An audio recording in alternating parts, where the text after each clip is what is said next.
Welcome dear students. उम्मीद करता हूँ आप सभी घर पे होंगे और स्वस्थ होंगे। देखिए, आपकी बीएससी फर्स्ट ईयर की जो फिजिक्स है वो उसके अंतर्गत जो सिलेबस है उसके बारे में हम पहले डिस्कशन कर लेते हैं। आपका नया पैटर्न है, स्कूल से आप कॉलेज में आए हो तो थोड़ा सा हम पहले पेपर की डिस्कशन कर लेते हैं कि किस तरह से यहाँ पर पेपर हैं फिजिक्स की जो होंगे, और उसके बाद हम डिस्कशन करेंगे पेपर का पैटर्न कि पेपर किस तरह से आता है। तो देखिए, ट्वेल्थ में क्या होता था कि आपकी जो पेपर एग्जाम जो लेती थी वो कौन लेती थी? Board of secondary education Rajasthan यानी कि BSER लेती थी। यहाँ पर जो आपके पेपर जो हैंडल किए जाते हैं वो यूनिवर्सिटी के द्वारा करे जाएंगे, और यहाँ पर जो यूनिवर्सिटी है आपकी कौन सी है? मत्स्य यूनिवर्सिटी है। कौन सी यूनिवर्सिटी है ये? मत्स्य यूनिवर्सिटी।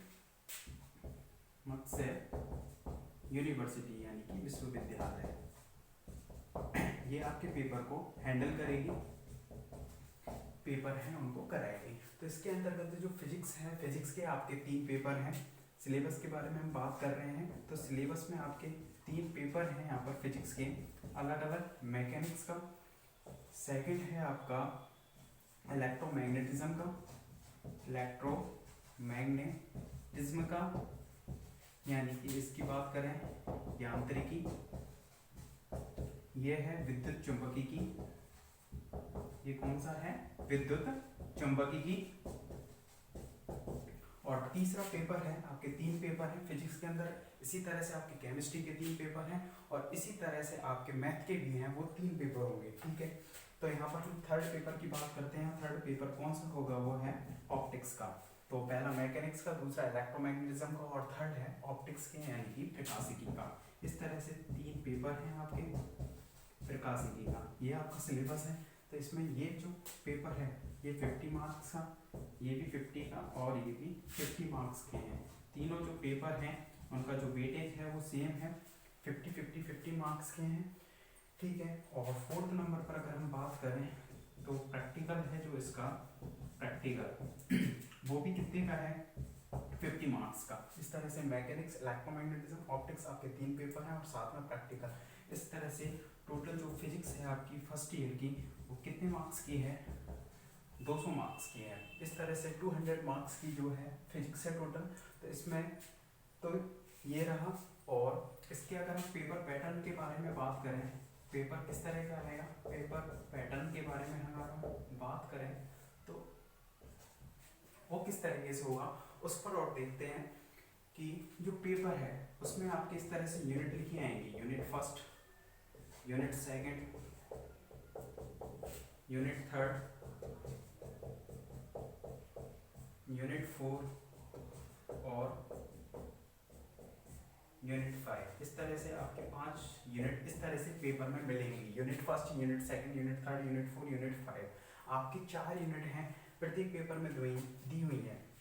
इसमें भी 4 यूनिट दी हुई है, इसमें भी 4 यूनिट दी हुई है और इसमें भी 4 यूनिट दी हुई है। तो उन 4 यूनिट के सेपरेट क्वेश्चन आएंगे। ट्वेल्थ में तो क्या होता था कि आपके जो क्वेश्चन थे सारे मिक्स होके आते थे, तो वहां पर आप पता नहीं लगा पाते थे कि कौन सी यूनिट से आया है या कौन से चैप्टर से आया है। लेकिन यहाँ पर क्या सिस्टम होगा आपका कि आपको वो फिक्स है।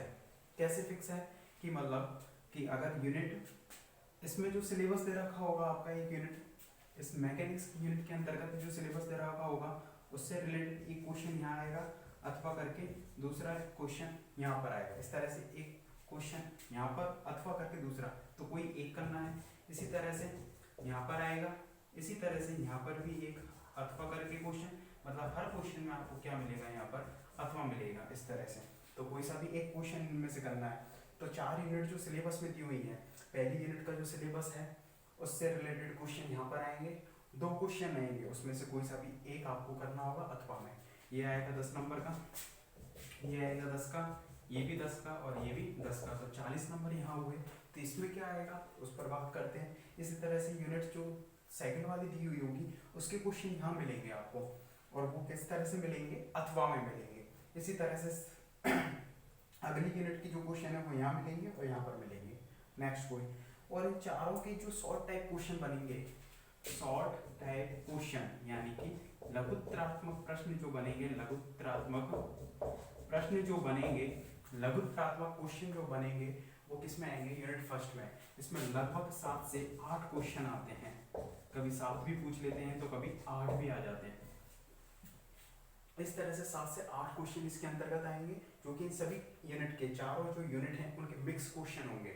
इस तरह से यहाँ पर ये आएंगे, और ये 7 से 8 क्वेश्चन भी कितना वेटेज के होंगे, कितना मार्क्स के होंगे, 10 मार्क्स के होंगे। इस तरह से यूनिट फर्स्ट में 10 मार्क्स के नंबर के क्वेश्चन आएंगे, जो कि सॉल्व टाइप होंगे और सभी के मिक्स होंगे क्वेश्चन, ठीक है। इसमें सेपरेट क्वेश्चन आएंगे जो आपकी पहली यूनिट का सिलेबस होगा उसी में से। सेकंड यूनिट जो होगी उसके क्वेश्चन यहाँ पर आएंगे, 2 क्वेश्चन मिलेंगे, कोई सा भी एक करना है। इसी तरह से यहाँ पर भी आएंगे, उसमें से भी कोई सा एक करना है। और यूनिट 4 में भी क्या होगा, कोई भी एक क्वेश्चन आपको करना है। तो 4 यूनिट उनके मिक्स होकर यूनिट फर्स्ट में क्वेश्चन आ जाएंगे। ये इस तरह से पेपर का पैटर्न रहेगा, चाहे वो मैकेनिक्स का हो, चाहे वो इलेक्ट्रोमैग्नेटिज्म का हो, चाहे वो ऑप्टिक्स का हो, किसी का भी हो, तो इस तरह से उनका वेटेज यहाँ पर रहेगा, ठीक है। इसके बाद हम जो पेपर उठाएंगे, सबसे पहले हम पेपर पर बात करेंगे। इस जो सेकंड पेपर है इलेक्ट्रोमैग्नेटिज्म को हम उठाएंगे, और इस पर हम क्या करेंगे, यहाँ चर्चा करेंगे इसके बारे में कि इलेक्ट्रोमैग्नेटिज्म जो पेपर है वो 50 मार्क्स का वेटेज दिए हुए है, और उसका भी पेपर का पैटर्न क्या होगा, यही होगा। तो इस पर देखते हैं पूरा का पूरा जो सिलेबस है, जितना भी ऑनलाइन पर होगा वो प्रॉपर आपकी वीडियो क्लास में क्या पहले समझाया जाएगा। जिस तरह से आप ऑफलाइन क्लास में क्या करते हो, पहले हर चीज़ को समझते हो उसके बाद लिखते हो, उसी तरीके से हम भी यहाँ पर क्या करेंगे, वही पैटर्न करेंगे, उसी तरीके से चलेंगे। अगर आप इस चीज़ को लिखना चाह रहे थे तो इसको पॉज करके आप लिख सकते हो, जैसे कि आपको पता रहे कि हमारे पेपर का जो पैटर्न है वो किस तरीके से आएगा और क्वेश्चन वहाँ से किस तरह से आएंगे। तो आपका जो सेकंड पेपर है, ये कौन सा पेपर है, पेपर सेकंड, उसको हम पहले करेंगे, जिसका नाम है इलेक्ट्रोमैग्नेटिज्म। तो प्रॉपर नोट्स बनवाए जाएंगे, प्रॉपर नोट्स यहीं बनवाए जाएंगे, पूरा पहले तरीके से समझाया जाएगा। जिस तरह से ऑफलाइन क्लास में आप समझते हो उसी तरह से समझेंगे, और उसको प्रॉपरली हम यहाँ पर लिखेंगे। एक एक क्रम से आपको वीडियो यहाँ पर मिल जाएंगी। इलेक्ट्रोमैग्नेटिज्म, जिसको हम हिंदी में बोलेंगे क्या, विद्युत चुंबकीय, क्या बोलेंगे यहाँ पर इसको, विद्युत चुंबकीय, इस तरीके से बोलेंगे। अब इसके अंतर्गत हम इस पर पहले चर्चा कर लेते हैं कि क्या विद्युत चुंबकीय होता क्या है, मतलब इस फिजिक्स की इस बुक के अंतर्गत हम पढ़ेंगे क्या। जैसा कि नाम से पता चल रहा है क्या कि विद्युत क्षेत्र भी होगा और चुंबकीय क्षेत्र भी होगा। तो मतलब यहाँ पर विद्युत क्षेत्र और चुंबकीय क्षेत्र, इनके बारे में हम चर्चा करेंगे पूरी की पूरी बुक के अंतर्गत। तो वो क्या हो जाएगा हमारा इलेक्ट्रोमैग्नेटिज्म। तो इस पर हम बात करते हैं कि कब विद्युत क्षेत्र होता है और कब चुंबकीय क्षेत्र होता है। तो जरा सोचिए वीडियो को पॉज करके कि कब इलेक्ट्रिक फील्ड होता है और कब मैग्नेटिक फील्ड होता है। इस बात को सोचना जरा वीडियो को पॉज करके, ठीक है। लेकिन मैं बताता हूँ यहाँ पर कि जो कोई भी अगर चार्ज, अब वो 2 स्थिति में हो सकता है, या तो वो स्थिरावस्था में हो या फिर वो हो सकता है गतिशील अवस्था में। यदि प्लस क्यू आवेश स्थिरावस्था में है, यदि प्लस क्यू चार्ज है वो यदि स्थिरावस्था में है, तो उसके कारण केवल और केवल स्थिरावस्था में है, इसके द्वारा जो फील्ड उत्पन्न होगा वो कैसा होगा, कौन सा फील्ड होगा, वो होगा फील्ड विद्युत क्षेत्र, केवल विद्युत क्षेत्र होगा। यदि प्लस क्यू चार्ज है, वो स्थिरावस्था में है, गति नहीं कर रहा है, तो उससे उत्पन्न जो क्षेत्र होगा कौन सा होगा, विद्युत क्षेत्र होगा।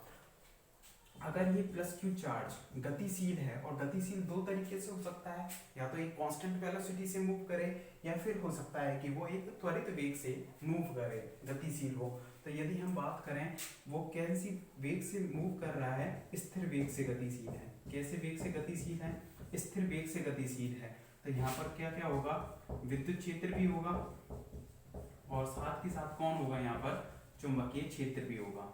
मतलब अगर चार्ज स्थिर अवस्था में है तो केवल विद्युत क्षेत्र होगा, अगर चार्ज गतिशील अवस्था में है, लेकिन गतिशील कैसा है, स्थिर वेग से गतिशील है, तो विद्युत क्षेत्र भी होगा और चुंबकीय क्षेत्र भी होंगे, जो कि समय पर निर्भर नहीं करेंगे, जो टाइम है उस पर निर्भर नहीं करेंगे। समय पर निर्भर करने से मतलब क्या है कि मतलब अगर समय जैसे जैसे चेंज हो रहा है तो उसके अंतर्गत विद्युत क्षेत्र और चुंबकीय क्षेत्र की जो वैल्यू है वो चेंज नहीं होगी, वो कैसी बनी रहेगी, यहाँ कांस्टेंट बनी रहेगी।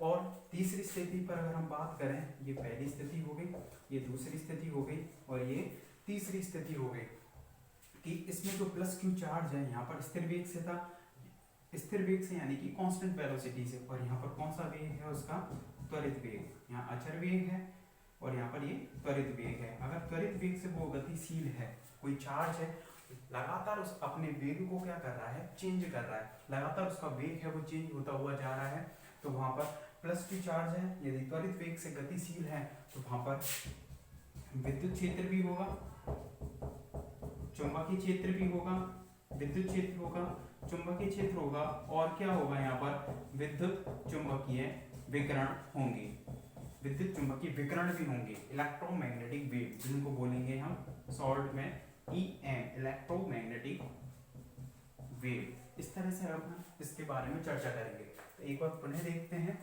कि अगर प्लस क्यू चार्ज इस तरह अवस्था में है तो विद्युत क्षेत्र उत्पन्न होगा। प्लस क्यू चार्ज यदि गतिशील है, गतिशील दो तरीके से हो सकता है, या तो ये कांस्टेंट वेलोसिटी से हो या फिर वो एक्सेलरेट कर रहा हो। यदि वो कांस्टेंट है तब उससे जो फील्ड उत्पन्न होंगे वो कौन कौन से होंगे, इलेक्ट्रिक फील्ड भी होगा और मैग्नेटिक फील्ड होगा, जो कि समय पर निर्भर नहीं करेगा, यहाँ पर टाइम पर डिपेंड नहीं करेगा, मतलब समय के साथ विद्युत क्षेत्र और चुंबकीय क्षेत्र है वो चेंज नहीं होंगे। अगली बात करते हैं हम प्लस क्यू चार्ज यदि वो त्वरित वेग से गतिशील है तो वहां पर विद्युत क्षेत्र भी होगा, चुंबकीय क्षेत्र भी होगा और साथ के साथ विद्युत चुंबकीय विकिरण भी होंगे। और यहाँ पर अगर हम टाइम पर बात करें तो यहाँ पर टाइम पर भी क्या होगी, डिपेंडेंसी होगी, मतलब टाइम पर निर्भर करेगा। टाइम पर निर्भर करने से मतलब क्या है कि विद्युत क्षेत्र और चुंबकीय क्षेत्र के जो मान होंगे वो समय के साथ क्या हो रहे होंगे, लगातार चेंज हो रहे होंगे। तो यहाँ पर क्योंकि विद्युत चुंबकीय विकिरण है और विद्युत चुंबकीय विकिरणों को आपने ऐसे बनाया होगा कि इस तरह से इलेक्ट्रिक फील्ड और इस तरह से, और मैग्नेटिक फील्ड इस तरह से, आपने इस तरह से एक वेव को पढ़ा होगा जिसको बोलते हैं हम EM वेव, जिसमें ये इलेक्ट्रिक फील्ड के कंपन होते हैं और ये वाले कौन से होते हैं, इसमें मैग्नेटिक फील्ड के कंपन होते हैं। जैसे कि ये X रही डायरेक्शन, ये Y रही और ये वाली Z रही। तो हम तरीके में अगर बात करें तो इलेक्ट्रिक फील्ड इसी समतल में है, बोर्ड का जो समतल है उसी में है कौन, इलेक्ट्रिक फील्ड, जबकि मैग्नेटिक फील्ड किस तरह से, इस तरह से मतलब क्या है कि वो एक दूसरे पर लंबवत है और तरंग लगातार कहाँ पर संचरित हो रही है, X दिशा में। मतलब ये कह सकते हैं कि इलेक्ट्रिक फील्ड और मैग्नेटिक फील्ड एक दूसरे के कैसे हैं, लंबवत, और ये लंबवत होते हैं किसके, तरंग संचरण की दिशा के भी लंबवत। मतलब ये कह सकते हैं कि विद्युत क्षेत्र, चुंबकीय क्षेत्र और विद्युत उसके वेव के संचरण की जो दिशाएं तीनों एक दूसरे पर कैसे क्या होती हैं, लंबवत होती हैं। तो सबसे पहले इनके बारे में हमने बात कर ली, तो इसी में हम चारों यूनिट के अंतर्गत इसी पे चर्चा करेंगे। प्लस क्यू चार्ज स्थिर अवस्था में स्थिर, और यदि वो स्थिर वेग से गतिशील है तो विद्युत क्षेत्र और चुंबकीय क्षेत्र, और यदि प्लस क्यू चार्ज एक्सेलरेट कर रहा है तो इसको कहेंगे हम, मतलब इसमें कौन कौन से क्षेत्र उत्पन्न होंगे, विद्युत क्षेत्र भी होगा, चुंबकीय क्षेत्र भी होगा और साथ के साथ कौन होंगे इसमें, विद्युत चुंबकीय विकिरण, जिसको इलेक्ट्रोमैग्नेटिक वेव बोल सकते हैं या फिर इनको रेडिएशन से भी बोलते हैं। क्या बोलेंगे, रेडिएशन। ठीक है, इस तरह से। तो सबसे पहले इसमें आप हेडिंग डालिए, प्रॉपर तरीके से लिखना चालू करिए, क्योंकि यहीं हम प्रॉपर नोट्स बनाएंगे, पहले हर चीज को समझेंगे, जिस तरह से क्लास में होता है उसी तरह से करेंगे। इलेक्ट्रोमैग्नेटिज्म इसमें आप डालें और इसमें फर्स्ट हेडिंग इसी को ही बना दें, इलेक्ट्रोमैग्नेटिज्म विद्युत चुंबकीय। अभी यूनिट ना डालें, विद्युत चुंबकीय की हेडिंग डालें और इंग्लिश में लिख देना इलेक्ट्रोमैग्नेटिज्म। अब आपको नाम से पता चल रहा है विद्युत चुंबकीय के अंदर हम किस पर बात कर रहे हैं, मेनली विद्युत क्षेत्र और चुंबकीय क्षेत्र। और विद्युत क्षेत्र और चुंबकीय क्षेत्र उत्पन्न किसकी वजह से हो रहे हैं, इस तरह आवेश की वजह से या फिर गतिशील आवेश की वजह से। तो इसमें अपन सीधा हम कह सकते हैं क्या कि विद्युत चुंबकीय की डेफिनेशन किस तरह से दे सकते हैं कि भौतिक विज्ञान की वह शाखा जिसके अंतर्गत हम किस आवेश के बारे में, स्थिर आवेश एवं गतिशील आवेश, स्थिर आवेश एवं गतिशील आवेश एवं उनसे उत्पन्न होने वाले विद्युत क्षेत्र, चुंबकीय क्षेत्र इत्यादि का क्या कर रहे हैं, अध्ययन कर रहे हैं, विद्युत चुंबकीय कहलाएगी। तो विद्युत चुंबकीय की हेडिंग डालकर इसमें लिखना प्रारंभ करें कि भौतिक विज्ञान की वह शाखा, भौतिक विज्ञान की वह शाखा जिसके अंतर्गत स्थिर आवेश, जिसके अंतर्गत स्थिर आवेश एवं गतिशील आवेश, जिसके अंतर्गत स्थिर आवेश एवं गतिशील आवेश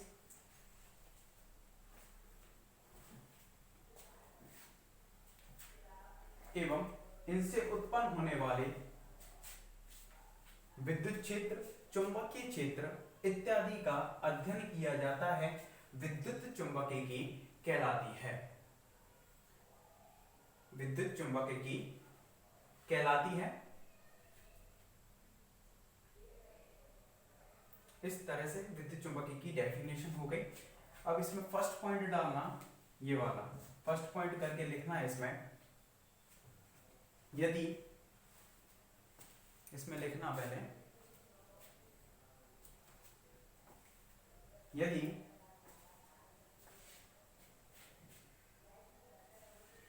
प्लस क्यू आवेश, यदि प्लस क्यू आवेश स्थिरावस्था में है तो उसके द्वारा केवल विद्युत क्षेत्र उत्पन्न होता है,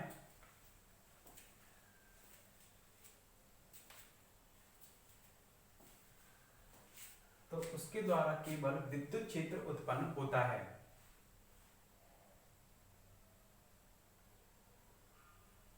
जैसे कि आपने पढ़ा है क्या इलेक्ट्रोस्टैटिक्स के बारे में, किसके बारे में पढ़ा है आपने, इलेक्ट्रोस्टैटिक के बारे में।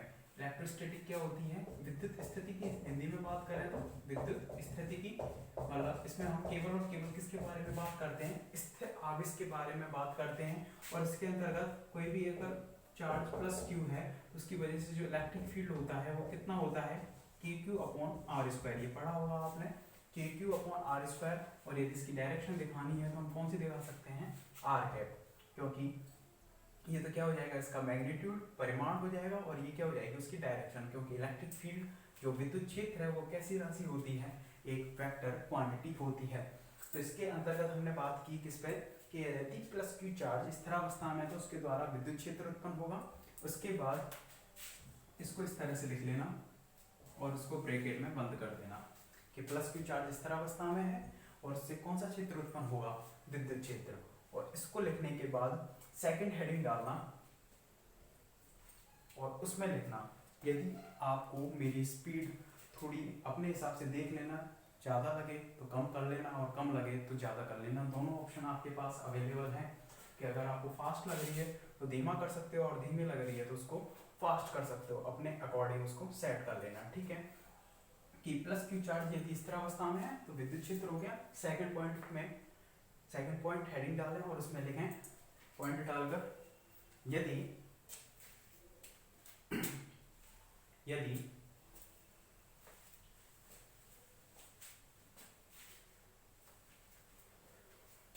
प्लस क्यू चार्ज, यदि प्लस क्यू चार्ज नियत वेग से गतिशील है तो, यदि प्लस क्यू चार्ज नियत वेग से गतिशील है तो उसके द्वारा, यदि प्लस क्यू चार्ज स्थिर वेग से गतिशील है तो उसके द्वारा विद्युत क्षेत्र एवं चुंबकीय क्षेत्र दोनों उत्पन्न होते हैं।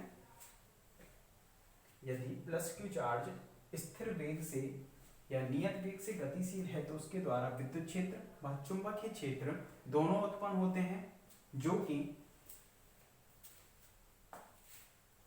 कि समय पर निर्भर नहीं करते, जो कि समय पर निर्भर नहीं करते, जो कि समय पर निर्भर नहीं करते। और इसके बाद इस तरह से इसको बना लेना और ब्रैकेट में बंद कर देना, इसको मत लिखना, कि कि प्लस क्यू चार्ज यदि स्थिर वेग से है या नियत वेग से गतिशील है तो विद्युत क्षेत्र भी होगा, चुंबकीय क्षेत्र भी होगा और दोनों एक दूसरे पर निर्भर नहीं करेंगे। इसके बाद थर्ड पॉइंट डालें और उसमें लिखें कि प्लस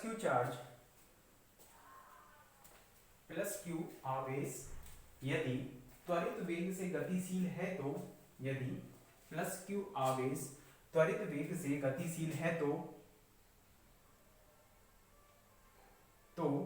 विद्युत क्षेत्र एवं चुंबकीय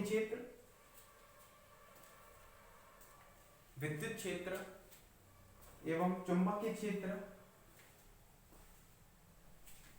तथा विद्युत चुंबकीय विकिरण भी उत्पन्न होंगे। क्या थी लैंग्वेज कि प्लस क्यू चार्ज यदि त्वरित वेग से गतिशील है तो विद्युत क्षेत्र, चुंबकीय क्षेत्र एवं विद्युत चुंबकीय विकिरण भी उत्पन्न होंगे एवं विद्युत क्षेत्र व चुंबकीय क्षेत्र समय पर निर्भर करेंगे। विद्युत क्षेत्र व चुंबकीय क्षेत्र समय पर निर्भर करेंगे। समय पर निर्भर करने से मतलब क्या है, लगातार उनकी जो वैल्यू है वो समय के सापेक्ष क्या हो रही है, चेंज हो रही है। जैसे कि समय आगे बढ़ रहा है तो उसके हिसाब से उसका लगातार परिमाण है वो क्या होता जा रहा है, हमेशा चेंज होता हुआ जा रहा है। इसलिए हम कह रहे हैं कि वो समय पर निर्भर कर रहे हैं, मतलब समय के अकॉर्डिंग उसकी जो वैल्यू है, उसका परिमाण है वो क्या हो रहा है, चेंज हो रहा है। तो यदि प्लस क्यू चार्ज त्वरित वेग से गतिशील है तो विद्युत क्षेत्र भी होगा, चुंबकीय क्षेत्र भी होगा और विद्युत चुंबकीय विकिरण भी होंगे। और विद्युत चुंबकीय विकिरण जो होंगे वो किस टाइप के होंगे, इस टाइप से होंगे।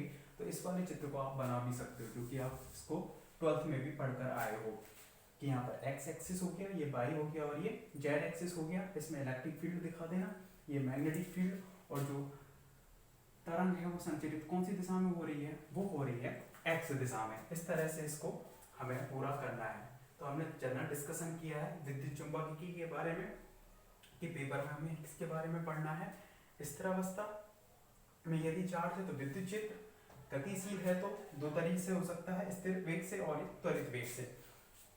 यदि स्थिर से है तो विद्युत क्षेत्र और चुंबकीय क्षेत्र दोनों होंगे, त्वरित है तो वहां पर विद्युत चुंबकीय विकिरण भी आएंगे और यहाँ पर विद्युत क्षेत्र और चुंबकीय क्षेत्र लगातार कैसे हो रहे हैं, चेंज हो रहे हैं समय के सापेक्ष। यहाँ तक लिखे हैं इसको पूरा। और उसके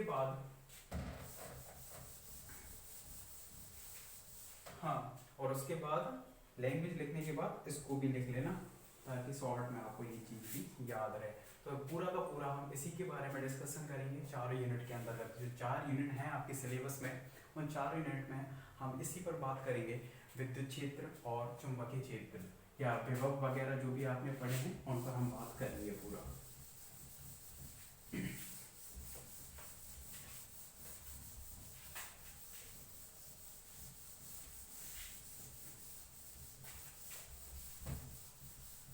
ठीक है, यहां तक के लिए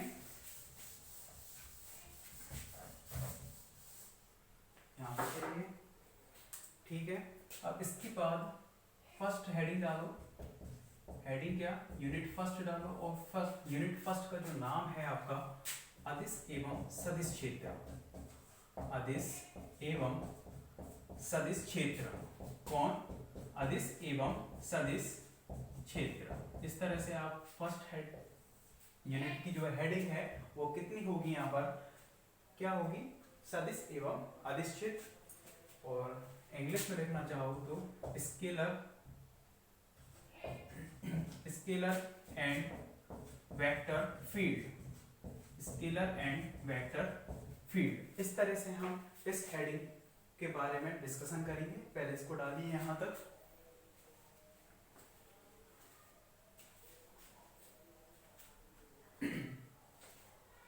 कि क्या अदिश क्षेत्र है और क्या सदिश क्षेत्र है, इस पर पूरा का पूरा हम डिस्कशन करेंगे।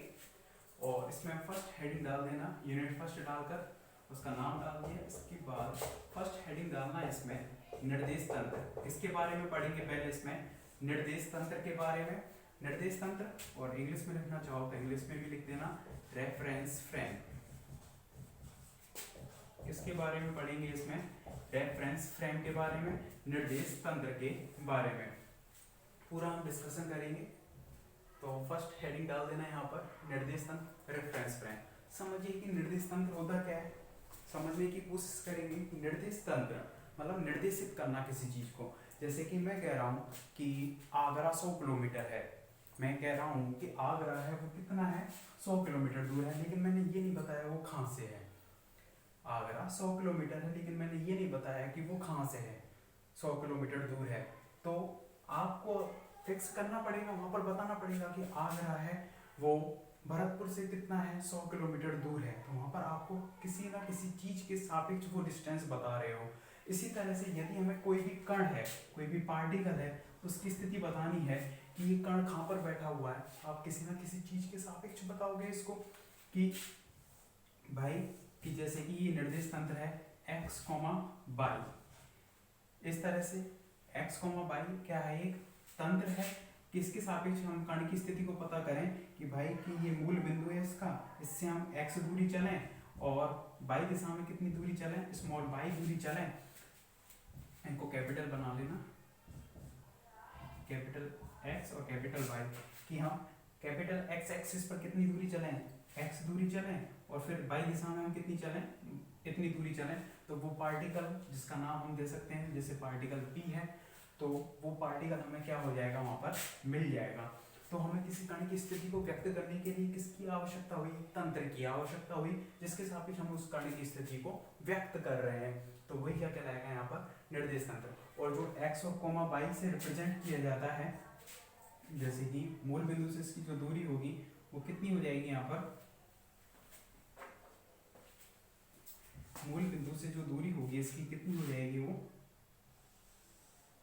इस तरह से जो दूरी हो जाएगी वो कितनी हो जाएगी, x, y।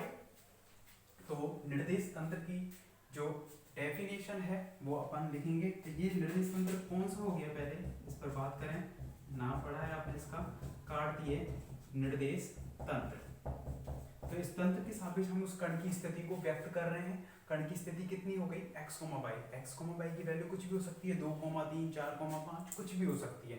तो कार्तीय निर्देश तंत्र, देखिए ये कार्तीय निर्देश तंत्र किसमें है, द्विविम में, द्विविमीय है ये। कौन सा है, द्विविमीय है ये कार्तीय निर्देश तंत्र। यदि हम बात करें त्रिविम में, तो त्रिविम में कौन सी एक्सिस और आ जाएगी, z एक्सिस आ जाएगी। ये x रहा, ये y रहा, कैपिटल बना लेना है इनको, ये कैपिटल x रहा, ये कैपिटल y रहा और ये कैपिटल z रहा। तो इसमें हमें किसी कण की स्थिति को व्यक्त करना है, तो किसी कण की स्थिति को हम किससे व्यक्त करेंगे, x, y, z से। ये स्मॉल है, ये कैपिटल है, कि किसी भी कण की स्थिति मतलब हम मूल बिंदु से x एक्सिस पर कितना चलें, स्मॉल x, y पर चलें स्मॉल y और z पर चलें स्मॉल z, तो हमें वो बिंदु वहां पर मिल जाएगा।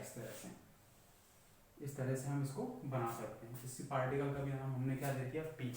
तो ये कार्तीय निर्देश तंत्र किसमें है, द्विविम में है। और ये वाला जो कार्तीय निर्देश तंत्र है, ये वाला कार्तीय निर्देश तंत्र है वो किसमें है, त्रिविम में।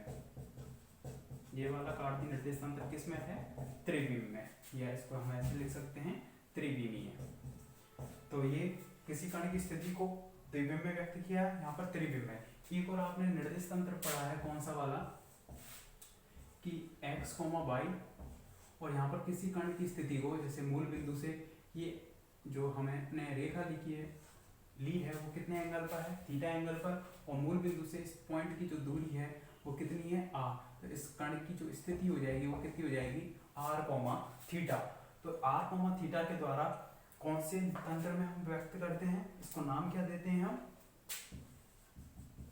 अरे क्या नाम देते हैं इसको, ध्रुवीय निर्देश तंत्र। क्या नाम देंगे इसको, ध्रुवीय निर्देश तंत्र। तो ये कार्तीय निर्देश तंत्र द्विविम में, ये त्रिविम में, और ध्रुवीय निर्देश तंत्र हो गया।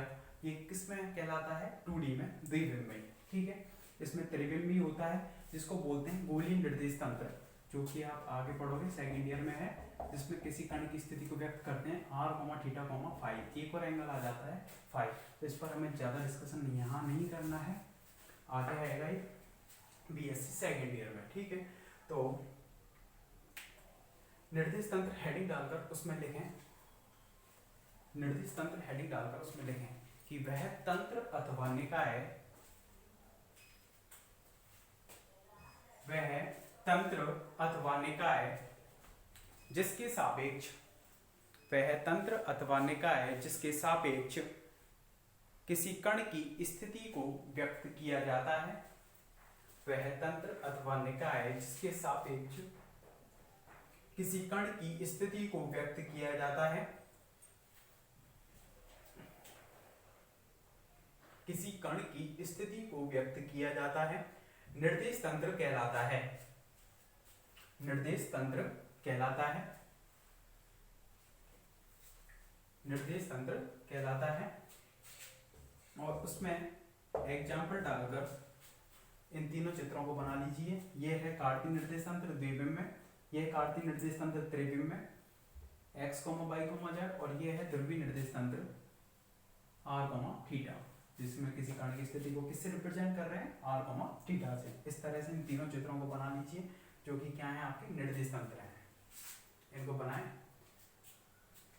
फिर उसके बाद आगे बढ़ेंगे, इनको लिखें, प्रॉपर तरीके से नोट्स बनाएंगे और समझेंगे हर चीज को।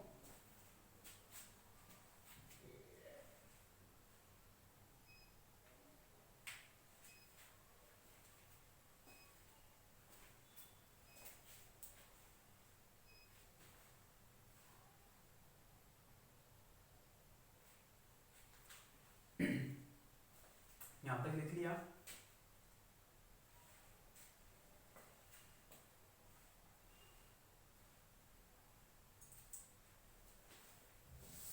चित्रों को बना लेना। वीडियो को पॉज करके आप आराम से बना सकते हो, आपके पास पॉज का ऑप्शन है, पॉज करके आराम से उन तीनों चित्रों को आप यहाँ पर बना सकते हो। ठीक है,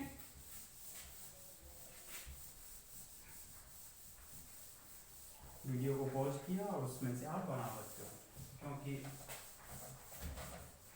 मैं अगर आपके लिए रोकूंगा तो आपकी वीडियो वैसे चलती रहेगी और लेना देना कुछ होगा नहीं। ठीक है, इसके बाद हमारी जो यूनिट का नाम था वो क्या था, सदिश एवं अदिश क्षेत्र। क्षेत्र, तो इसमें हम फर्स्ट सेकंड हेडिंग डालते हैं क्षेत्र।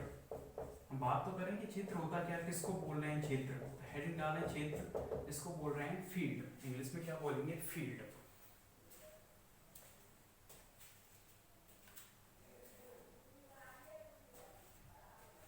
फील्ड, तो इस फील्ड के बारे में हम देखेंगे नेक्स्ट लेक्चर में। ठीक है, यहाँ तक के लिए आज इतना ही। अगला देखेंगे हम नेक्स्ट लेक्चर में, जिसमें हम पढ़ेंगे किसके बारे में, फील्ड के बारे में। Thank you.